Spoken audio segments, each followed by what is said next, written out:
Mapitala ng inirekomenda ng pinagsanib na lupon ang pagpigil sa tungkulin o preventive suspension kay punong barangay Peter Jan Rosales ng 70 araw.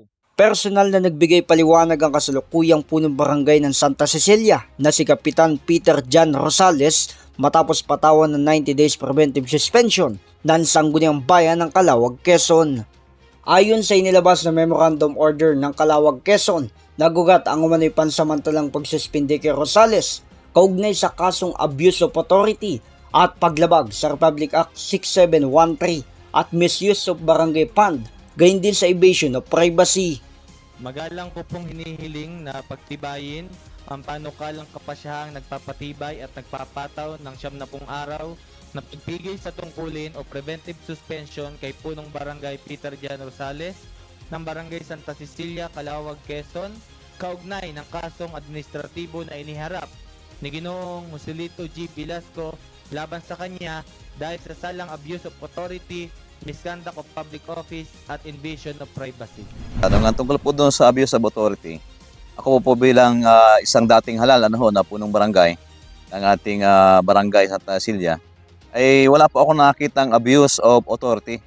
Kasi ginanap ko lamang po ang aking tungkulin bilang isang punong dating, nung pananong ako hindi po na-suspende, ginanap ko lamang ang aking tungkulin bilang isang punong barangay para po mapangalagaan ang president order sa ating barangay. Meron pong hidwaan sa pamagitan po nitong nakiklaim ng lupa na yung may-ari, nagmamay-ari dahil naipangalan sa kanyang lupa. At sa pagitan po nitong mga dating sanggunian at mismo mga mamamayan ng barangay Santa Cecilia na kung saan ay sinasabi po nila at pinapatunayan nila na ang lupa po na supposed to be na napunta sa mga Velasco ay po ito ay barangay site. Katulad po na sinabi ko sa ating sangguniang bayan, ang atin pong usapin ng barangay site ay meron pong pending case dito po sa legal department ng Department of Agrarian Reform. Kaya nga sabi ko dito po sa panahon ito, dito po sa aking sinasabi na paglabag ko sa aking abuse of authority, wala po akong nilalabag at hindi po ako nag-abuso sa aking katungkulan, kundi tinutupad ka lamang po yung aking tungkulin bilang po ng barangay. At ito po ay may kaugnayan din sa pagbabawal na kapag ang isang lupain ay may dispute katulad po sa Agarian, ay hindi po dapat mo natin pakalaman kung anong produkto meron po dito. Samantala, buong loob naman na itinanggi ni Rosales ang paratang sa kanya sapagkat bunga lamang ito ng umano'y hidwaan sa politika.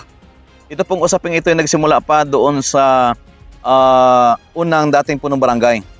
Si Kapitan Donald Estrella, ito naman pinabanggit rin sa social media, sinundan po nitong nagreklamo sa akin. At sumunod po doon sa reklamo sa akin, kasi ako po yung nakalaban niya na nakarang eleksyon. Dito po ay malinaw na yung po mga dating pamunuan simula kay Kapitan Lorna hanggang po sa akin ay naghahabol po. Actually hanggang doon pa po sa unahan pa, doon sa dating kapitana pa kay Kapitana Emily Lumbaw, yung mga pamunuan po doon, maging ang dating Kapitana Emily Lumbaw ay hinahabol po itong usapin ng barangay set kasi malinaw po sa kanyang napag-usapan, pansamantala lang pong ipapangalan doon sa dating punong barangay yung lupa. At ang usapan nila ay ililipat po yan pagkatapos ng kanyang termino. Sa ngayon ay pansamantalang may kakatawan sa posisyon ni Rosales habang patuloy ang sinasagawang investigasyon sa nasabing aligasyon.